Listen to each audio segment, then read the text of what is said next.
Boa tarde a todos que estão Boa tarde. assistindo. Muito obrigada por estarem aí participando. No momento eu só estou vendo o Ricardo, né, Ricardo? Tinha mais gente que eu acho que caiu, mas espero que eles voltem por causa do nosso problema de conexão, né? Mas eu queria agradecer também a Vera por ser a moderadora, né? Vai estar também participando da discussão com a gente, e o Fábio, que também aceitou o convite para participar dessa conversa hoje sobre o que significa ser um educador aberto, né? Então, a nossa ideia é fazer algo bastante informal, realmente uma roda de conversa, um bate-papo, em que a Vera vai estar conduzindo as perguntas para a gente, mas quem tiver alguma outra pergunta é só colocar no chat que a Vera reconduz para a gente aqui, tá bom? Então, Vera, eu devolvo para você começar aí perguntando o que você achar conveniente para a gente. Obrigada. Eu acho que a primeira pergunta que nós temos que fazer é o que é um educador online? Que vem a ser um educador online? Aberto, né? Aberto. Online, aberto. Eu tô pensando. Aberto. Fábio, você como uma pessoa que pesquisou muito na área, quer começar? Sí, con gusto. Bueno, primero, obrigado pelo convite e desculpem de antemano para meu português. Vou tentar com meu portunhol para ser entendível. Eu trabalhei bastante sobre a definição do educador aberto, porque acho que entender o que é o educador aberto, não somente o que tem que fazer, mas o que é também como tipologia de educador, é importante também para ter um objetivo também político, não? Um objetivo para políticas, para iniciativas, é algo mais de simplesmente fazer coisas diferentes, mas tem também que ver com atitude, com princípios, com valores.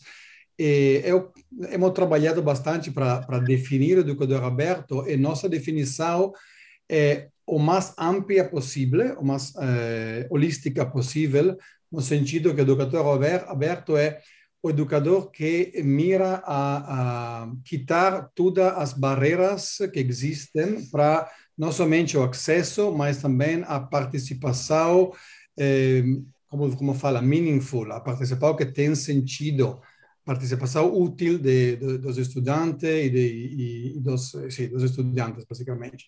E na comunidade, no movimento da educação aberta, por muitos anos se falou muito do conteúdo aberto, do REA, do Recursos Educacionais Abertos, mas eu acho que o educador aberto hoje tem que ir muito mais allá das REAs, dos conteúdos abertos, tem por lo menos que trabalhar com desenho aberto, ensino aberto, com pedagogia aberta, e também com avaliação aberta, não somente o conteúdo. Tem que todo o processo de educação, desde o começo, quando pensamos,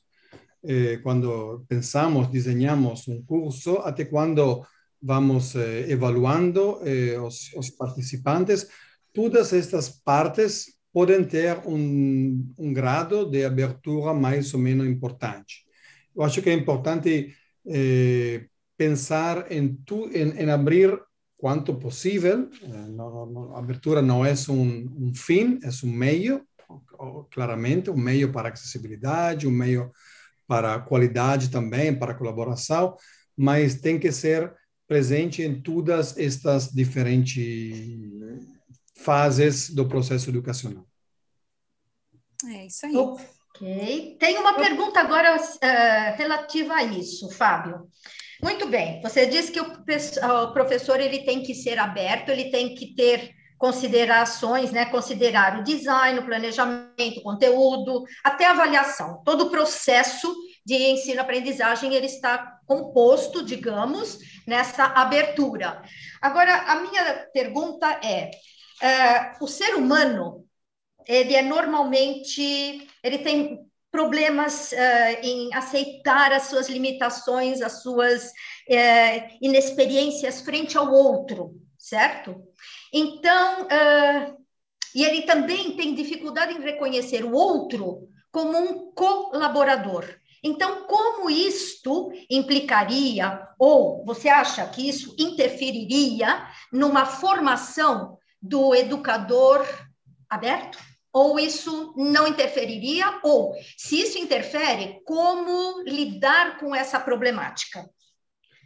Isso é a problemática clave. Eu, trabalhando com vários educadores abertos, e conhecido professores da universidade, da escola também, mas sobretudo da universidade, que tinham esta natureza não competitiva, mas mais bem colaboradora, e é uma qualidade do ser humano, como você fala, mas há outras pessoas que têm mais dificuldade em colaborar de maneira transparente, de maneira aberta. Isso não é um tema, uma avaliação qualitativa, não é um juízo, simplesmente tem pessoas que podem colaborar com mais facilidade que outras, mas eu acho que é muito importante que qualquer pessoa, em qualquer momento da carreira e da vida da pessoa mesma, pode abrir seu trabalho quanto ele quiser, quanto ele pode também, com respeito ao contexto. Não tem que ser um dogma, não tem que ser uma regra, não? Abrir até um ponto. Cada pessoa, simplesmente por uma pessoa poner uma licença aberta a um conteúdo que ele produz, pode ser uma coisa muito, muito forte, não? Porque esse conteúdo pode ser reutilizado. Outras pessoas podem não ter problemas em ter um vídeo no YouTube que todo mundo pode ver. Eu acho que tem, na verdade, que se adaptar o conceito a cada educador. Isso é também clave. E a relação entre colaboração e abertura também é muito importante. Hemos encontrado muitas provas, não somente na nossa pesquisa, mas também na literatura, que o mais se colabora, o mais se tende a abrir a prática educativa. E isso é, claro, como você falava, não? É outra maneira para entrar no mundo, não, da educação aberta, através de uma maior colaboração. Mas não é fácil, acho, não é natural, né? Por muitas pessoas não é lógico, não é natural. Vera, posso fazer um comentário? Por favor. Obrigada. Então, assim, só para complementar um pouquinho isso que o Fábio estava falando, essa questão da educação aberta ser baseada nas práticas educacionais abertas, que nós chamamos na área de PEAs, não é? E que isso passa em vários estágios desse processo de ensino e aprendizagem ou de facilitação dessa coaprendizagem, né? Então, desde o conteúdo, da forma como ele é elaborado, até eu diria até as metodologias aplicadas para facilitar esse ensino e aprendizagem, assim como a avaliação e o que vem depois disso. Então, se eu pudesse dar alguns exemplos, assim, como é que a gente vê essa abertura, só para deixar isso mais tangível para quem ainda está se perguntando, mas como é que eu faço isso, né? Como é que eu faço essa educação aberta? Existem várias maneiras, não existe uma definição única, nenhuma atividade, uma maneira de fazer que é uma receita, cada um vai encontrar a sua maneira. Mas vamos pensar que a gente pode pensar em vários aspectos da prática do educador, né? Então, por exemplo, um deles é a seleção de materiais para as aulas. Então, aí é tanto a busca pelo material que tem uma licença aberta, e essa geralmente é uma licença do tipo Creative Commons, mas não somente, existem outros tipos de licença e de permissões de uso. Isso significa que esse material pode ser desenvolvido, utilizado, remixado, reusado, traduzido, que não tem problema de infringir direitos autorais. Então, primeiro, a busca por esse tipo de material para usar na aula, assim como também tentar produzir esse tipo de material, né? Então, por exemplo, as práticas educacionais abertas são muito baseadas nas metodologias ativas, porque elas são mais participativas e socioconstrutivistas, não é? Então, nesse sentido, se o professor decide trabalhar, por exemplo, com aprendizagem baseada em projetos, né? Um projeto ao longo do curso, e no fim do curso, se os alunos derem permissão, que isso tem que ser um processo negociado com os alunos, para publicar o resultado desses projetos online, ou seja, devolver para a rede isso, né? Então, isso é uma forma da produção dos próprios estudantes de conteúdo também circular. Então, uso e produção, por um lado. Por outro lado, as metodologias escolhidas, né, são geralmente metodologias mais ativas, que permitem essa abertura no ensino e aprendizagem. Logo, os processos de avaliação podem ser baseados com os outros colegas, né, esse tipo de avaliação conjunta, ou avaliações que não sejam tão fechadas e restritivas. E, sobretudo, a redistribuição para a rede, né? Então, existem várias maneiras de fazer educação aberta, mas é pensar em vários níveis de abertura nos vários aspectos do ensino e aprendizagem, tá? Uhum. E aí, então, para você, Andréia, tem uma questão. Qual seria a diferença entre educação aberta e o REA? Ah, que interessante. Vera, na verdade, essa sempre foi a questão, né? E o Fábio, a gente sempre conversou muito sobre isso. Na verdade, os recursos educacionais abertos, a maneira como eu coloco e como a gente tentou apresentar aqui na Europa, nos relatórios que a gente fez aqui pela Comissão Europeia, Marcos e tal, é colocar os recursos educacionais abertos como parte da educação aberta. Então, nós vemos a educação aberta como algo maior, como um guarda-chuva, e Uhum. debaixo desse guarda-chuva, várias outras coisas são colocadas, entre elas as práticas educacionais abertas, que tem a ver com ensino, aprendizagem, uso e produção de conteúdo, e os REA, que são especificamente os conteúdos licenciados com uma licença aberta. Então, a minha maneira de ver é que os REA e educação aberta não é a mesma coisa, tá bom? Mas são interdependentes, porque os REA fazem parte desse processo Sim, maior que é a educação aberta. perfeito, muito E bom. se posso, eu sempre, para explicar a diferença, sempre falo que pode haver educação aberta também sem REA e pode haver Uhum. educação fechada com REA. É No verdade. Sim, sentido que não é claramente na normalidade o uso de conteúdo que você pode modificar, que você pode co-criar e co-modificar com os estudantes, é um requisito importante para colaborar. Mas não é o único. Você pode utilizar um livro, um PDF, e se você põe este PDF no papel e as pessoas podem anotar isso, em teoria isso é educação aberta, porque tem participação e tem esta possibilidade de, na verdade, também de empoderamento do estudante. Mas as duas coisas são muito diferentes, são uma parte de outra, e é verdade, André, acho que você está de acordo que na história da educação aberta, por muitos anos, muitas pessoas han visto as REAs como a parte mais importante, mas é uma uhum. parte muito importante, fundamental, mas não é a única. Claro, exatamente, porque a educação não é Sim. baseada somente em conteúdo, né? A informação e o conteúdo é super importante, mas tem outros aspectos, não é? Como a gente estava falando, do como fazer, né? Então, exatamente, estamos de acordo nesse aspecto.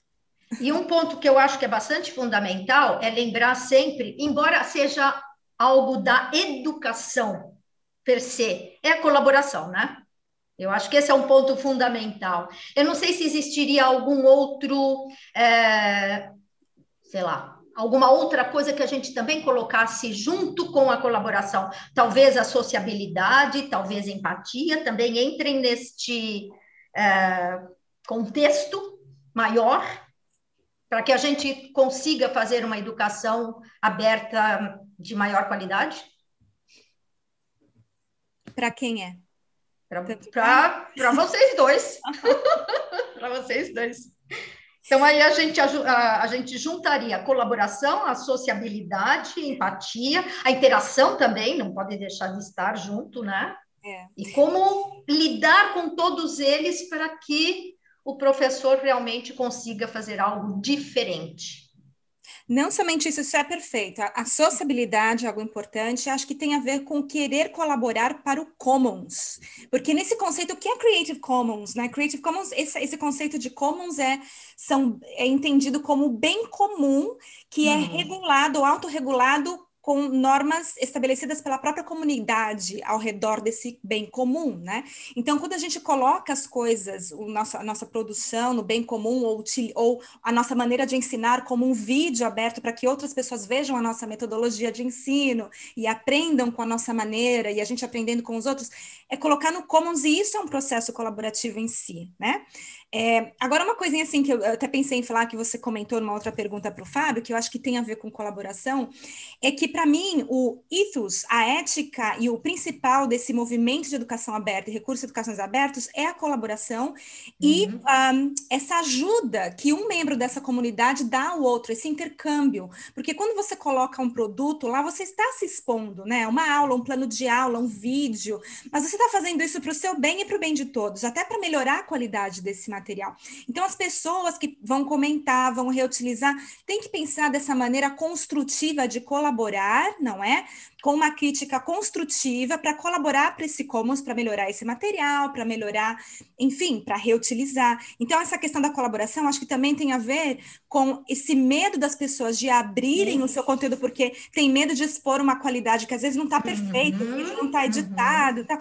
Mas tem que entender que a gente tem que ser simpático, é isso que tem a ver com essa empatia e sociabilidade, como fazendo parte desse movimento, temos que ser simpáticos com a contribuição das pessoas que decidem expor-se, porque expor, para mim, nesse sentido, é colaborar, é uma maneira positiva de entender isso, tá? Sim. Se posso, o tema da empatia, da colaboração, depende muito também do objetivo da colaboração. Tem este conceito muito interessante de David Wiley, que fala de disposable assignments, ou seja, que são as tarefas que depois da tarefa, depois que o estudante ha feito a tarefa se jeita, se joga fora. Mientras que com a educação aberta, as tarefas podem ser úteis para a comunidade.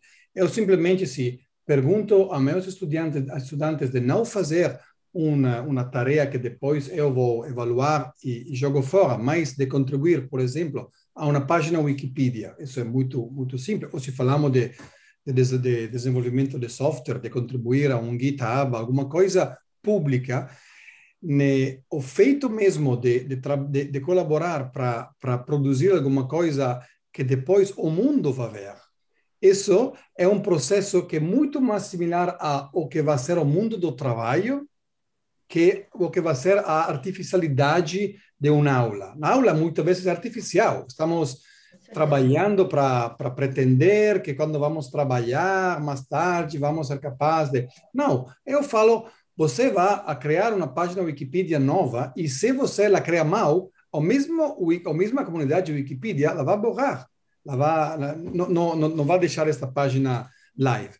E isso é muito diferente. A motivação que o grupo de estudantes tem para colaborar, se o resultado vai ser em aberto, é muito diferente, muito mais próximo à vida real, à vida laboral, à vida também de ativismo, não? Se falamos de Wikipedia, por exemplo. Isso é um cambio psicológico muito importante quando falamos de empatia, de soft skills, de competências transversais e também de colaboração. Acho que é também uma grande vantagem deste enfoque aberto. E se você me permite, Fábio, isso que você está falando tem a ver com aquilo que eu mencionei antes também da questão das metodologias utilizadas, né? Porque isso é uma forma de aprendizagem autêntica, esse exemplo que você deu, de colocar algo que vai ser útil, a aprendizagem autêntica tem a ver com as metodologias ativas e autêntico. Então, e isso tem a ver com as pedagogias abertas, tá vendo como as coisas vão se encaixando, não é? Então, essa terminologia, práticas de educações abertas, pedagogias abertas, fazer as coisas no aberto, tem uma função social, por exemplo, essa que o Fábio falou, que por si mesma faz com que as pessoas tenham mais compromisso com o seu processo de aprendizagem. Mas aí tem um lado, não é mais fácil o professor trabalhar com o aluno nessa colaboração, nessa cocriação de materiais, conteúdos, do que o professor com o professor? ou não, ou o professor ele se atira tanto, vamos dizer assim, eu vou usar o termo atirar, ele se atira tanto quanto um aluno, ou é indiferente? Andrea, deixo para vocês. Tá bom, então, eu vou dar uma perspectiva, acho que a gente trabalha muito com o conceito de mindset change, ou seja, uma mudança na maneira de pensar. Nós que trabalhamos com a educação aberta, falamos os conceitos e estamos tentando explicar para as pessoas que para atuar no aberto, você também precisa mudar a maneira tradicional com que a gente vem trabalhando, né? Há muito tempo. Então, abraçar o novo, entrar em algo desconhecido, né? e aprender com esse processo. Então, Vera, é verdade. Eu vou te dar um exemplo, assim, concreto de pesquisa. Desde que eu comecei a trabalhar com esse tema em 2006, que eu estava lá na educação aberta no Reino Unido, na Universidade Aberta do Reino Unido, a Open University, a gente fez uma pesquisa para saber. Os professores, quando eles pegavam o conteúdo de um outro professor, que era um ré a esse conteúdo, para modificar esse conteúdo, muitos professores não se sentiam à vontade para fazer essa modificação, porque falavam, como é que eu vou mexer no conteúdo de que outra pessoa fez?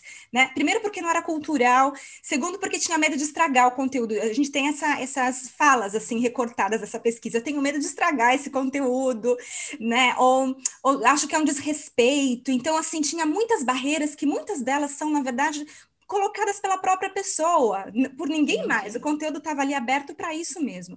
Então, era uma questão de mudança, de mudar esses paradigmas, essas formas de pensar, em primeiro lugar, né? E segundo, que essa colaboração, ela surge através da experimentação. Então, muitas vezes, você já, desde o início, decide colaborar com alguém para colocar um conteúdo aberto. Isso acontece muito, né? Então, existem modelos diferentes de colaboração, mas é verdade que precisa mudar algo na maneira de pensar os professores para conseguirem atuar assim. Sim, o grande passo, acho, é entre a colaboração entre pequenos grupos de colegas, que não tem que ser na mesma universidade, mas colegas que se conhecem, que trabalham também em outros países, mas que se conhecem de maneira pessoal, a colaboração aberta. O conceito da colaboração aberta é um conceito muito, muito forte, um conceito que pode, de verdade, cambiar o paradigma, não? O feito de, por exemplo, tem professores que têm que desenhar um curso e que têm a ideia de postar este curso, essa ideia nova do curso que tem, numa comunidade temática. Eu ensino educação, tenho essa comunidade online, vou postar lá. E vou receber críticas, vou receber ideias, vou receber felicitações, o que seja. E isso é muito diferente de que falar sobre esse curso com meus 3 colegas habituais. Muito diferente.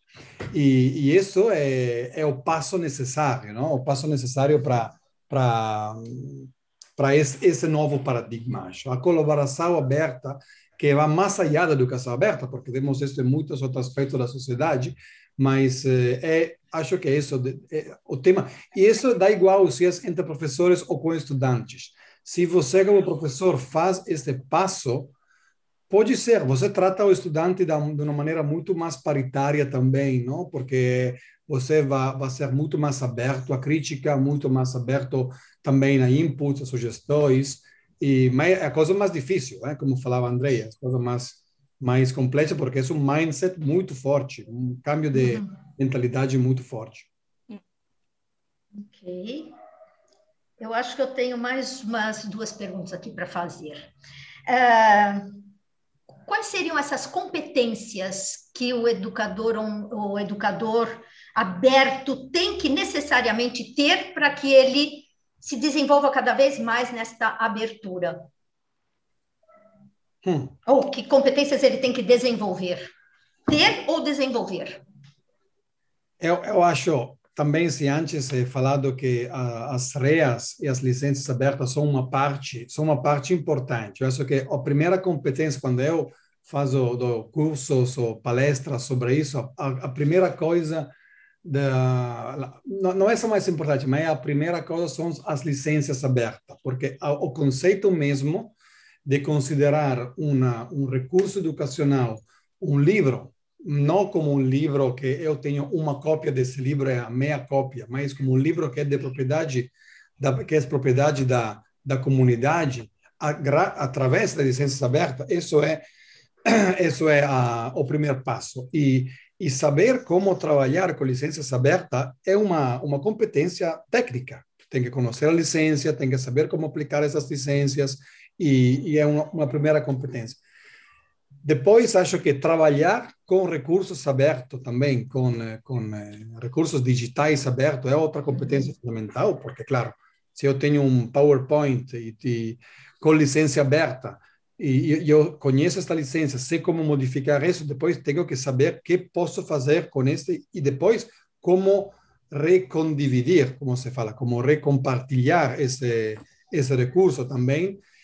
E o segundo nível. E depois o terceiro nível é o nível das práticas. O nível das práticas abertas, que é saber como, e isso muitas vezes, cada vez que eu apresento isso às professores, os professores falam para mim, pero é tão simples, é muito simples, não? É simplesmente o que eu faço na classe, eu vou fazer isso na comunidade aberta, vou utilizar a Wikipedia como testbed para o nosso trabalho. E aí acho que mais que competência, não sei o que acha Andrea, mais que competência técnicas, aí é de verdade saber como outros fazem isso. É mais compartilhar de práticas, são maneiras diferentes de fazer as mesmas coisas, mas que competências hard. Acho que competências duras têm sobre ao redor de licenças e de recursos digitais abertos, mas mais além disso, de verdade, é muita prática mais que competência. Não sei, Andrea, o que você acha? Eu concordo com você, Fábio, e gostei muito da maneira como você colocou, né? As competências que são mais hard e essas competências que são mais soft, como a gente diz em inglês, né? Então, assim, eu vejo também uma relação direta, hoje em dia, mais do que nunca, da educação aberta com as competências digitais mesmo, como você falou, né? A gente fala muito das competências digitais. Aqui na Europa, aí no Brasil também, começaram a falar muito das competências digitais. E, para mim, hoje em dia, eu chamo de educação aberta contemporânea, essa educação aberta que acontece, na sua maioria, no entorno digital. Não é exclusividade do digital a educação aberta. Você pode escrever um livro, colocar ele impresso, não sei, imprimir qualquer coisa, um capítulo de livro, com uma licença aberta, e esse papel é um material aberto, um recurso aberto, mas o poder do digital, de fazer esses conteúdos, essas práticas, esses vídeos, essas comunidades de aprendizagem e de comunidades de prática circularem na rede, porque o importante do REA é essa colaboração, essa circulação de materiais, de ideias, de métodos, né? O digital ajuda muito para isso. Então, eu acho que é muito importante para o educador aberto tentar fazer uma autorreflexão do seu nível de competência digital e melhorá-la sempre que possível. E num aspecto mais amplo, que era isso que o Fábio colocou, assim, eu também vejo importante a ideia de conseguir pensar fora da caixinha. E eu vou dar um exemplo, tá? A gente fala muito de conteúdo, tá? Mas por que o professor, aquele professor, por exemplo, de universidade, que vai criar um curso, ele tem o poder ali de definir dentro do currículo a ementa daquilo que ele vai ensinar e como? Por que ele não pode pensar, além dos materiais abertos, também pensar em fazer uma trilha de aprendizagem aberta, não é? Para que esse conteúdo dele possa ser utilizado em outros cursos. Assim como as tarefas dos alunos não precisam ser disposable, não precisam ser jogadas fora, da mesma maneira, o material que o professor produz não precisa ser jogado fora ou ficar preso dentro da instituição dele. Ele pode fazer de tal maneira que isso circule dentro da própria instituição, porque algumas competências, às vezes, são básicas, ou até mesmo fora dela, com outras instituições, em trilhas de aprendizagem, e com isso aumentando essa colaboração. E é nesse sentido que essa competência mais ampla que o Fábio menciona, de enxergar o todo, para mim, ela é muito importante também nas práticas do educador aberto, é ver o todo. Ou o potencial, né? Sim, sim, sim. Você acha que a pandemia ajudou em termos de abertura? E o que esperar? Vamos dizer assim, o que esperar desta fase, que ainda não chegou, mas que logo chegará, se Deus quiser, do pós-pandemia? Olha, eu acho que a pandemia, de alguma maneira... Bom, eu posso dizer que sim, ajudou no sentido das pessoas verem a importância da contribuição da educação que acontece no entorno digital, primeiro. Segundo, valorizar essa educação, que é uma educação de qualidade, assim como a educação presencial, qualidade quando ela é realmente bem feita. E terceiro, de chamar a atenção das autoridades e dos professores para que mais possa ser feito em termos de formação docente nessa questão do ensino digital, que não é simplesmente transpor uma aula presencial para o digital, que muita gente começou a fazer. Então, nesse sentido, e como eu estava relacionando um pouco essas competências digitais com ser um educador aberto, eu acho que tem um aspecto positivo. E também, no caso da educação aberta, a gente sabe que procura por materiais online, materiais digitais, aumentou muito durante a pandemia, não é? Então, o uso, por exemplo, do MIT Courseware aumentou muitíssimo, em mais de 70%. Então, assim, a importância eu acho que isso também mostra para a gente que essa contribuição de devolver para o Commons aquilo que a gente produz, que às vezes tem um impacto que a gente nem imagina, né? Então, eu acho que, de maneira geral, sim, pelo menos em termos das pessoas terem mais consciência do poder dos recursos abertos e da educação aberta e da necessidade da competência digital. Sim, eu acho que ajudou muito a reagir à emergência, como a Andrea fala, não somente os materiais, muitos materiais abertos, como muitos materiais da plataforma MOOCs também foram utilizados muito mais, com rates de mais de 400%, e também por educadores, não somente para as pessoas que estavam na casa com tempo para aprender, mas acho que do ponto de vista do cambio paradigmático, não? Do cambio de mentalidade que tem que ser lento e tem que ser também de autorreflexão, ajudou, mas ajudou os que já estavam quase listos, quase prontos. Acho que muitas pessoas, muitos professores que eu conheço aqui, estava falando justamente, temos aqui no Politécnico de Turim um grupo de professores com os quais estamos trabalhando, que são os mais abertos, falamos, os mais que usam as redes, tudo isso, e eles não tiveram nenhum problema, eles compartilharam com os demais, por exemplo, seus recursos, porque os demais necessitavam e eles são mais avançados. Mas professores que estavam começando a pensar desta maneira, quando chega esta emergência e de uma semana por outra tem que pôr tudo online, já não pensa em abertura, não pensa em licenças, não pensa nisso. Ou seja, que tem os dois lados, acho que.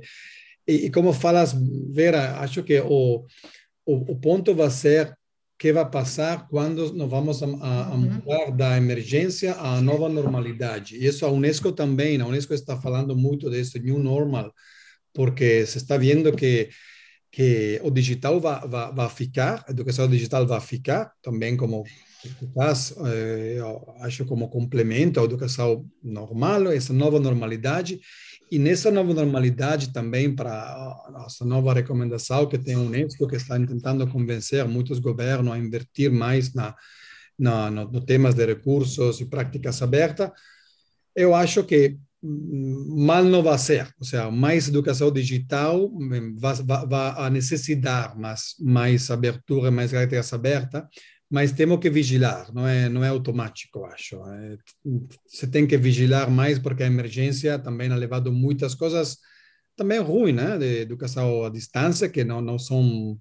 Na emergência se faz de tudo, é normal. E aí nós temos um grande ponto, né, Fábio, né, Andréia, que é a questão de que esta possibilidade de você usar todos os meios que agora foram possibilitados através do digital, mostrou um grande fosso, né?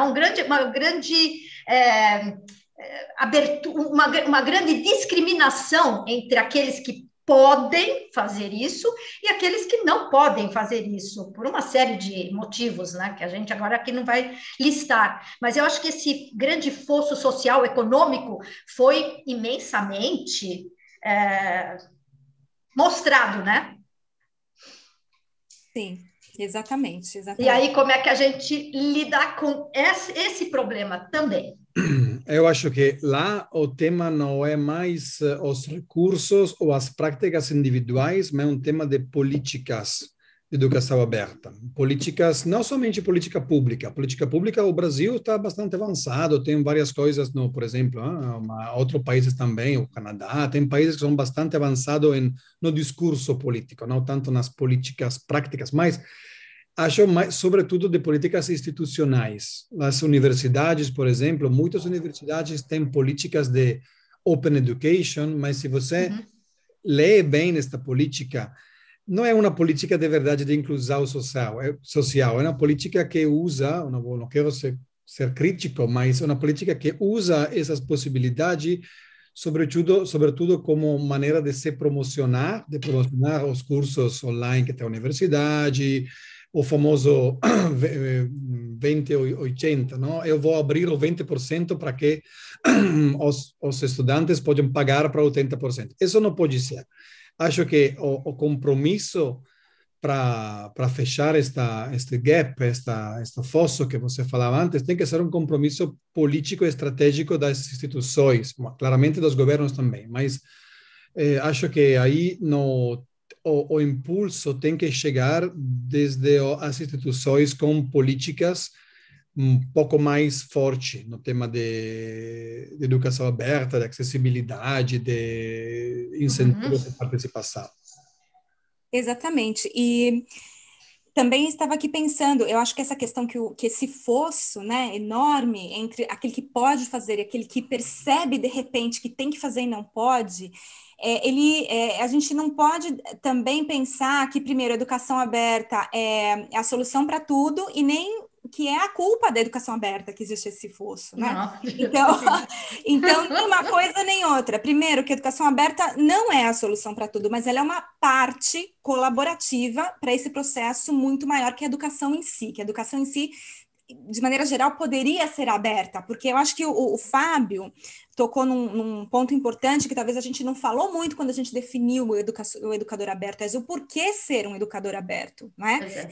E isso realmente, essa questão da inclusão e de acessibilidade é um dos pontos principais, porque, outro exemplo, né? O que é ser um educador aberto? É aquele que coloca não somente o material escrito online, mas se ele também tiver a possibilidade de gravar aquele texto para aquele estudante que é cego e que tem alguma dificuldade visual, ele está aumentando a possibilidade de incluir outras pessoas, né, que outras pessoas façam uso desse material. Então, as várias formas de você distribuir material, por exemplo, essa questão da acessibilidade. Então, mais do que disponibilizar, que é a questão do acesso, a acessibilidade tem a ver com essas audiências que muitas vezes são excluídas do processo central da educação, aqueles que têm algum tipo de deficiência física, visual, auditiva, que a educação aberta também tem esse significado. E isso vai muito além de colocar licenças no conteúdo, tem a ver com a prática mesmo, não é?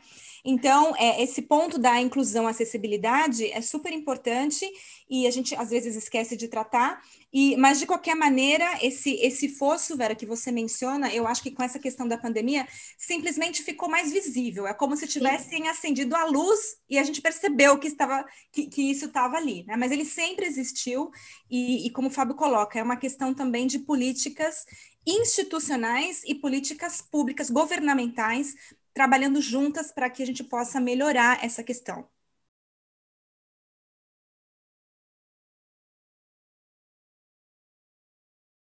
Agradecer ao professor Santinho pela participação e por compartilhar com a gente um comentário das práticas dele. Eu gostei muito quando ele falou, nas minhas aulas os alunos falam mais do que eu, não é? Então, como eu estava falando que um ponto principal da educação aberta é essa cocriação, então o caminho é esse mesmo. Então, obrigada por compartilhar com a gente um pouco daquilo que você faz na sua aula. Temos que demistificar o aspecto tecnológico da educação aberta. A tecnologia, quando se começou a falar de Open Education nos Estados Unidos faz 20 anos, a tecnologia era o principal, como fala, o driver, não? A coisa para seguir todo mundo, mas acho que em 20 anos a tecnologia já não vai se perceber como esta coisa tão nova, não? E as práticas são as que vão a ficar, e as práticas do professor Santinho são as mesmas práticas que boas práticas que se utilizavam muito antes da internet, e isso está claro. Não por todo mundo, tem toda uma parte do movimento de educação aberta que é muito ligado agora a temáticas de inteligência artificial para poder selecionar os melhores recursos abertos para o professor individual. Tudo bem, muito útil, mas se não cambia, se não temos professores que deixam falar aos alunos, esse vai ser mais conteúdo perfeito para aulas onde fala somente o professor, que não é o que estamos falando. Pois felicidades, muito, muito interessante. Ok, Mônica.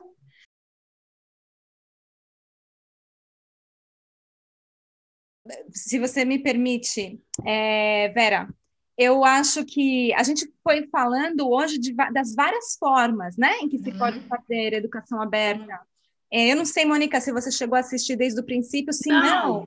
Então, a gente começou falando nisso e depois eu te convido a assistir o reprise, né? O replay, pelo link que vai ficar disponível. A gente vai mandar por e-mail para todo mundo, tá? Mas, só para uma coisa para te dizer, não existe uma maneira única de se fazer educação aberta. Isso a gente já falou hoje. Primeiro que a definição de educação aberta, cada um vai dar uma definição diferente.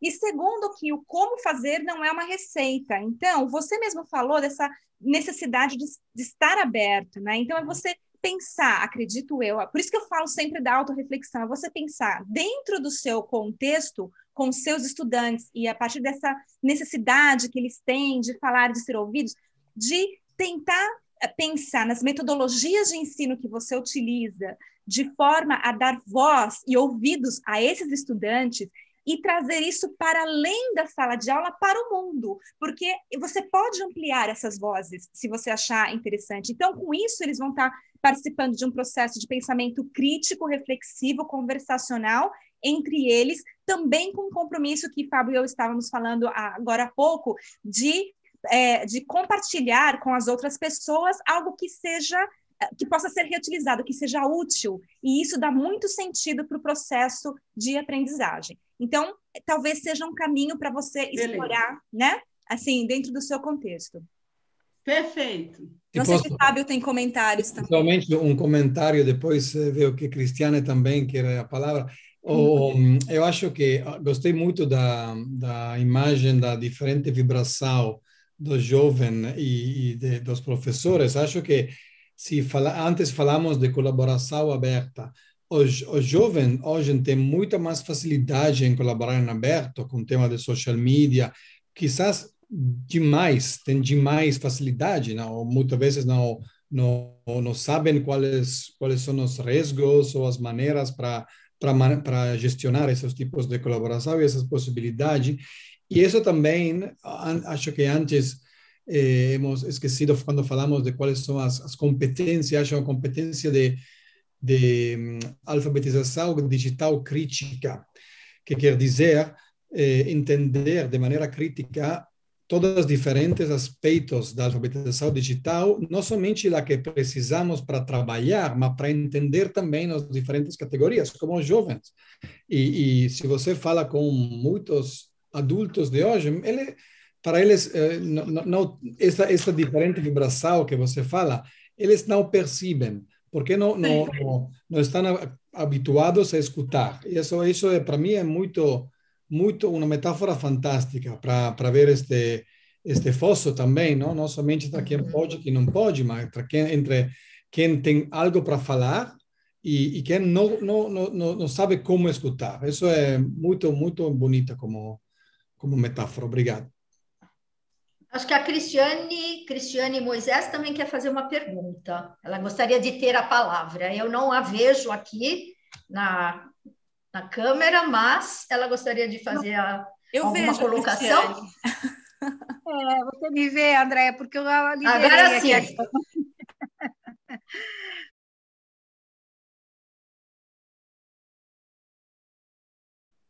Cristiane, obrigada pelo seu comentário e pela sua pergunta. Eu acho extremamente pertinente porque eu sou apaixonada por esse conceito.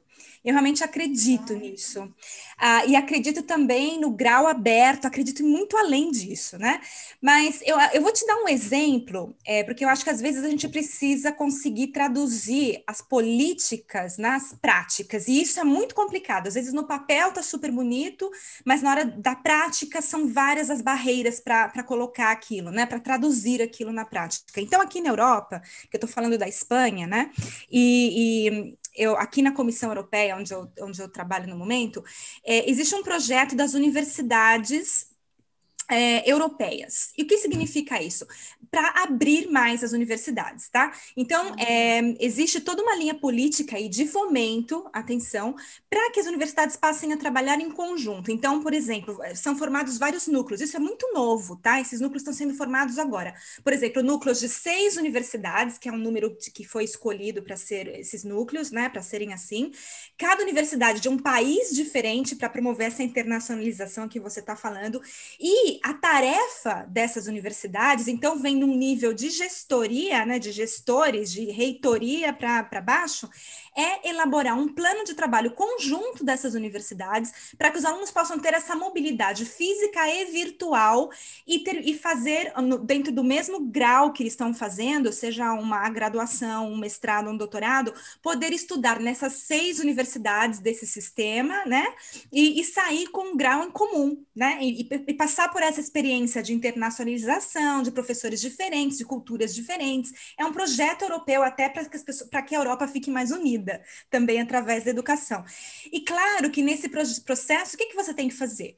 Trilhas, não é? Você tem que pensar em trilhas de vários aspectos, em termos de ementa, em termos de currículo, e depois como você vai traduzir isso para certificação, para o reconhecimento disso nacional e internacionalmente. No Brasil, a gente, e não só no Brasil, aqui na Europa também, precisamos homologar diploma. Então, chega alguém com diploma estrangeiro, puxa, já não serve aqui. São tantas as coisas que são repensadas num processo de trabalho em conjunto, em trilhas, que tem que ser revisitados para que as trilhas realmente possam acontecer. Então, o que eu quero dizer com isso? Que sim, existe, e ela pode acontecer desde uma maneira mais ampla, como o caso da colaboração de várias universidades, como talvez dentro de uma própria universidade, com disciplinas que são em comum, com métodos de pesquisa, a pessoa da ciência, da humanidades vai utilizar. Se poderia pensar nessas trilhas compartilhadas, mas eu acho que tem que haver um movimento de cima para baixo, de baixo para cima, um movimento que parte dos acadêmicos, dos professores, para fazer com que a universidade perceba que existe essa possibilidade, essa demanda, mas também uma vontade das instituições de contribuírem, colaborarem e permitirem que esse tipo de mudança política seja feita institucionalmente. Essa é a minha perspectiva. Sí, y na Europa isso está passando, para dar um pouco mais de contexto, depois de, eu acho, quantos são, 35, 30 anos de colaboração, sempre ha sido mais e mais estreita desde o programa Erasmus, mas se está fazendo mais institucionalizada. Agora, a ideia dessas universidades, dessas redes de universidades, a ideia final é de criar macro-universidades internacionais, que, claro, não perdam a identidade nacional, mas imaginem-se o poder de criação de identidade e também o poder de melhora de eficiência que uma operação desse tipo pode ter. Agora, em uma operação desse tipo, os recursos abertos e as práticas abertas são super importantes, porque somente aí se fala de compartilhar. E já quando você trabalha mas não somente com os colegas de sua universidade, mas com colegas de outras 6 universidades que trabalham no mesmo tema de você, aí a diferença cultural é tão grande, também na mesma Europa, sem falar de nível internacional, que você está obrigado a deixar cair todo o tema do mini provincialismo, de essa é minha oficina, minha cátedra. Eu acho que com todas as críticas que esta ideia tem tido na Europa, não? Porque, claro, também se trata de deixar soberanidade, não? Eu sou o reitor da Universidade de Bolonha e vou deixar minha soberanidade, meu poder também para entrar em algo mais grande. Mas o potencial também, em sentido de cambio de mentalidade, é muito forte. E acho que isso, na verdade, é para muita gente trabalhando no movimento de educação aberta na Europa, isso ha sido uma ideia muito forte que se acaba de lançar. As primeiras redes de universidade desse tipo acabam de começar a trabalhar, mas e se fala também na nova programação de Erasmus de abri-las mais também a outros países, a outra região do mundo, pois Latinoamérica e Brasil seria, acho, uma primeira etapa interessante, pois. Eu acho que nós temos mais uma pessoa que não fez nenhuma pergunta, eu não enxergo, mas deve ser o Ricardo, ele está junto com a gente ainda? Eu não? acho que o Ricardo não está mais, eu não vejo ele também. Acho que já não está. Não, então nós temos só o Santino. Está sim. Sim, Ricardo. Desculpa, Ricardo. Tá, ok. Ok, Ricardo.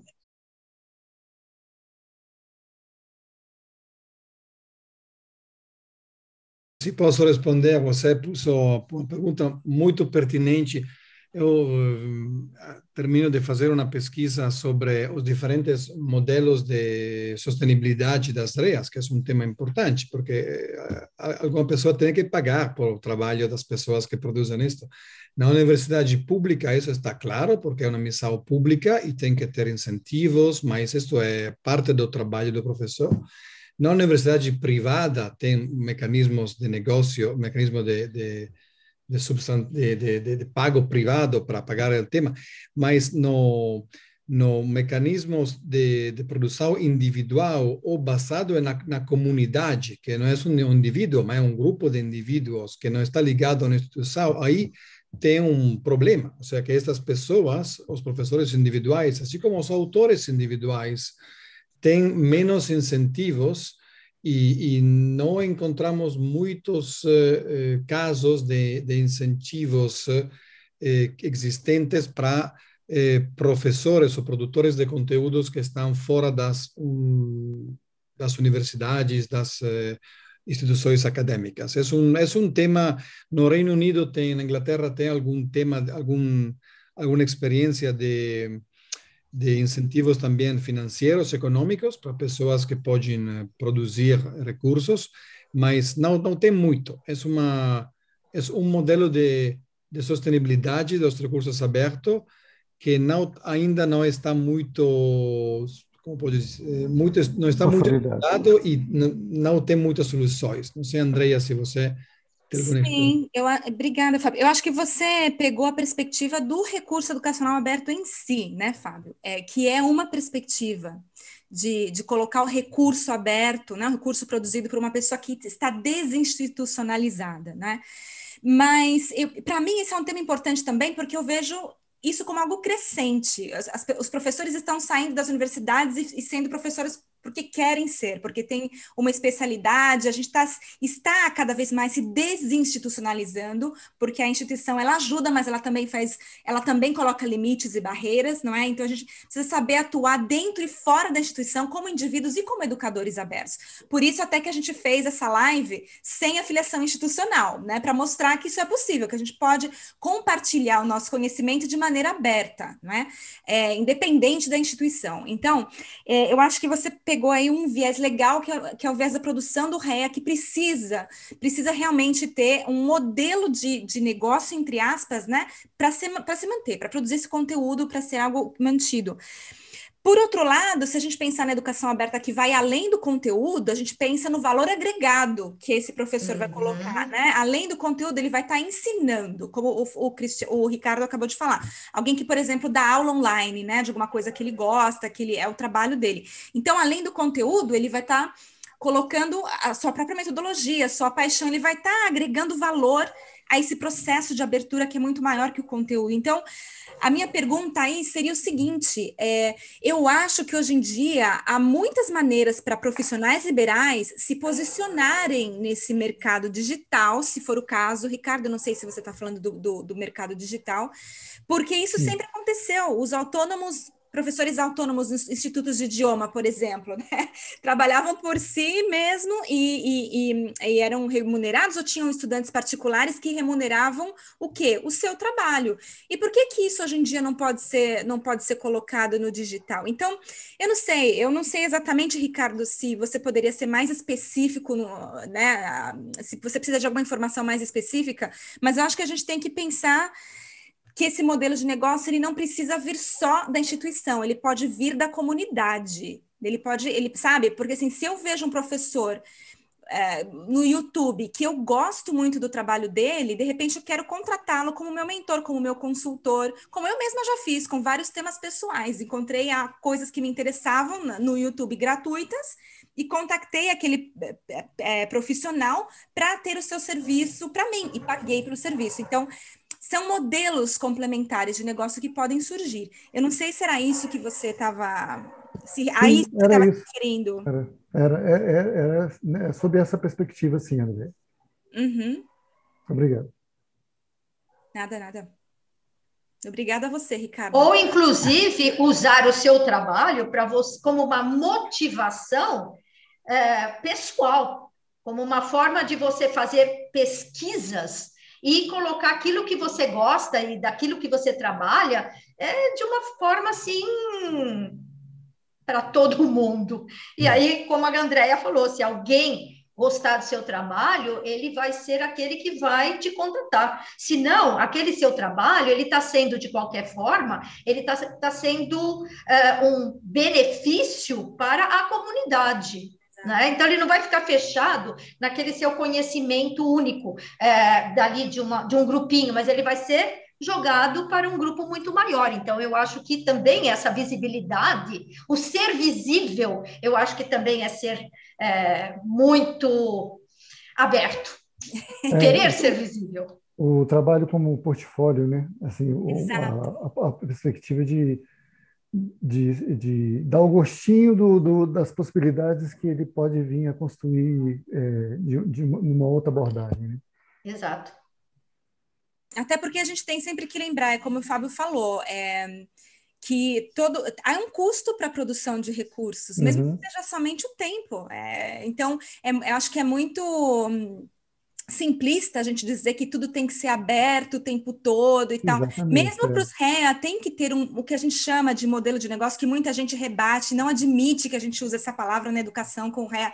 Não, eu acho que a gente tem que ser realista. Vivemos numa sociedade capitalista onde existe um custo para tudo, para a internet, para o nosso tempo, para produzir material, o tempo que você se dedicou para estudar um assunto para que hoje você possa produzir esse material.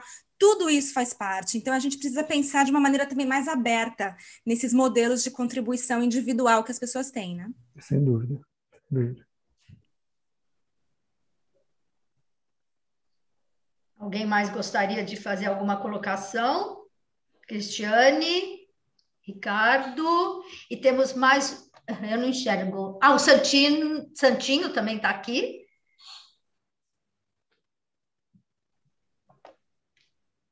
Não? Andréia, você quer fechar?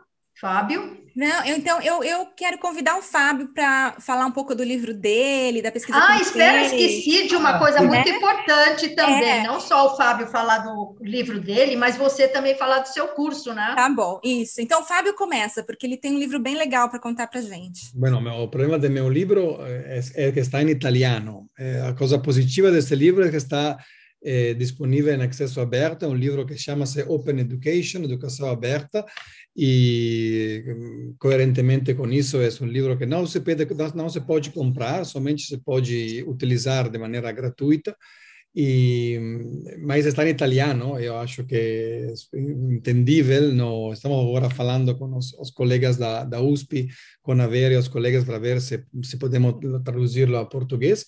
E mais sobre o livro é uma coleção de diferentes pesquisas que fizemos, que um pouco é o que falamos antes, não? Uma definição de educação aberta e um foco sobre o professor.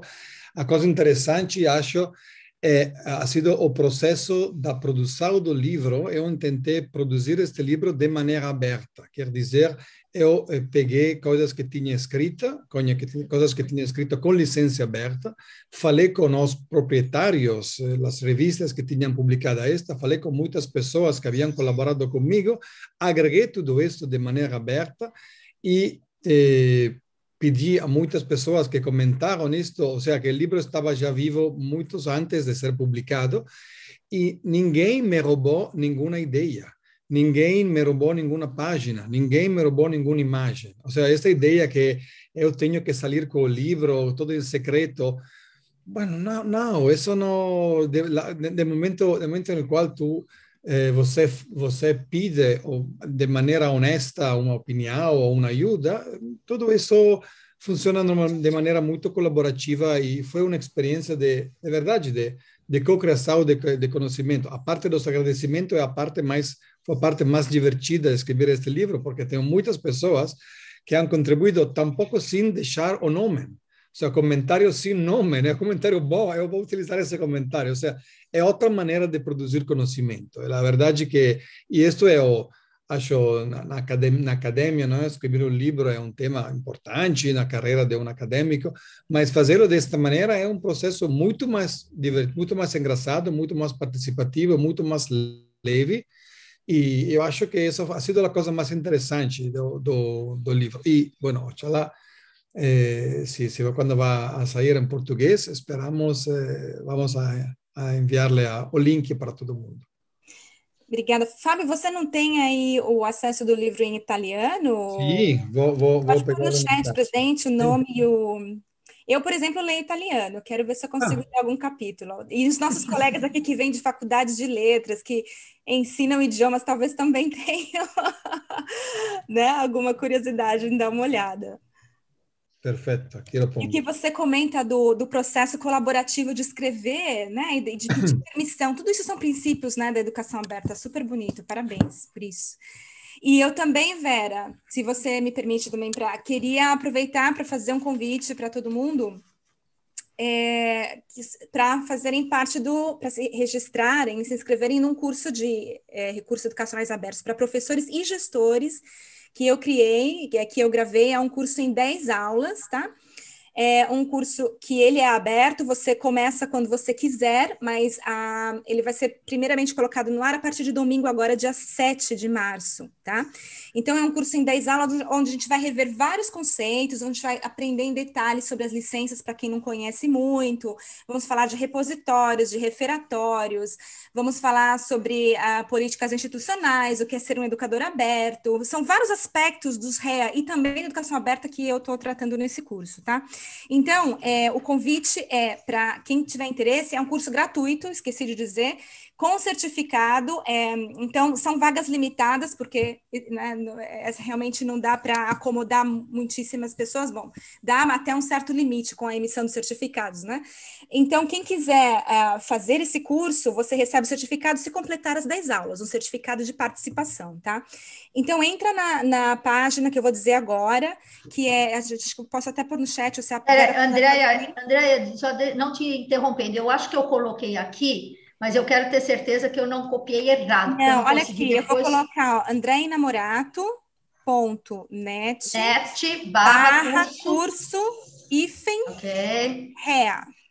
Entrando nessa URL, isso, dá para fazer a inscrição no curso, e aí depois vocês vão receber, a partir de domingo, dia 7, ou quando fizerem a inscrição, porque é um curso aberto de fluxo contínuo, todas as aulas que vão receber 2 aulas por semana, então levam 5 semanas para completar o curso, tá? No total. E no final da 5ª semana, completando as 10 aulas, um sistema automático para receber o certificado. E nesse período agora de lançamento, eu quero fazer algumas lives com a gente, vai ter uma comunidade aberta no Twitter, para, de maneira aberta, compartilhar conhecimento. A ideia mesmo é fazer tudo aberto. Então, além disso, eu queria aproveitar para dizer que esse lançamento vai ser feito no domingo agora, dia 7, às 18 horas. Então, quem se inscrever vai receber o convite para essa live que a gente vai fazer, na qual eu vou responder perguntas e respostas sobre o curso.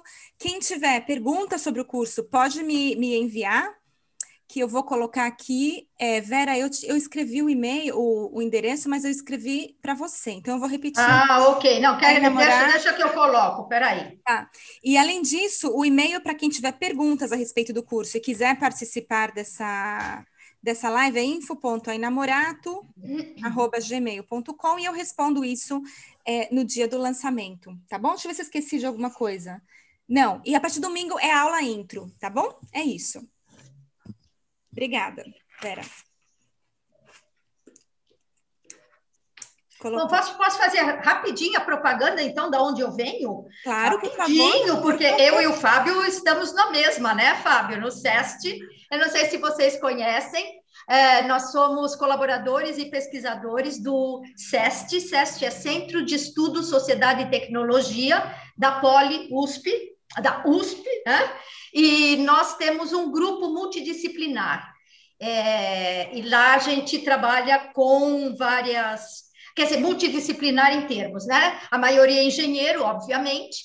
Nós temos gente da área de educação e temos da área de direito.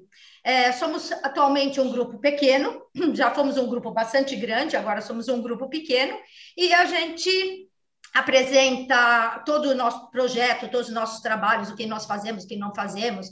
Colocamos também boletins sobre determinados assuntos que são de nosso interesse. Então, eu trabalho com a área de educação, o Fábio também na área de educação, temos a Andréia, que já foi entrevistada, então nós temos entrevistas com pessoas de várias áreas do conhecimento, não necessariamente só da área de direito e da área de engenharia e educação, temos outras pessoas também, e esse é o nosso trabalho. Então, convidamos vocês também a visitarem. Eu vou colocar também aqui o link. Vengo de poner o link também lá. Aqui. Isso.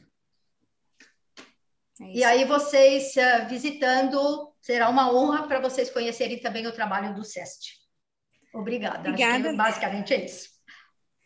Eu queria também agradecer a Vera e o Fábio por terem aceitado o meu convite para fazer essa live. Adorei esse bate-papo com vocês e a participação, né, das pessoas, o Ricardo também, que é um grande amigo, e de conhecer a Cristiane, o Santinho e a Mônica. Obrigada pela participação de vocês, e para quem estiver assistindo depois, um abraço, né, e obrigada por estarem com a gente, compartilhando essas ideias sobre educação aberta, que é super importante, né, na nossa sociedade atual. Eu também quero agradecer, Andréia, pelo convite e por ter conseguido mais ou menos, né, moderar a coisa. Agradeço muito ao Fábio. Gostei muito da participação do Ricardo, da Cristiane, da Mônica, do Santinho. Então, acabamos por aqui hoje, mas que vocês participem também daquilo que a gente pode trazer de bom para vocês. E vice-versa, né? E que vocês podem trazer de bom para a gente. Tá bom? Muito obrigada a todos. Obrigado. Obrigada. Tchau. Tchau, tchau. Tchau. Até a próxima. Até a próxima.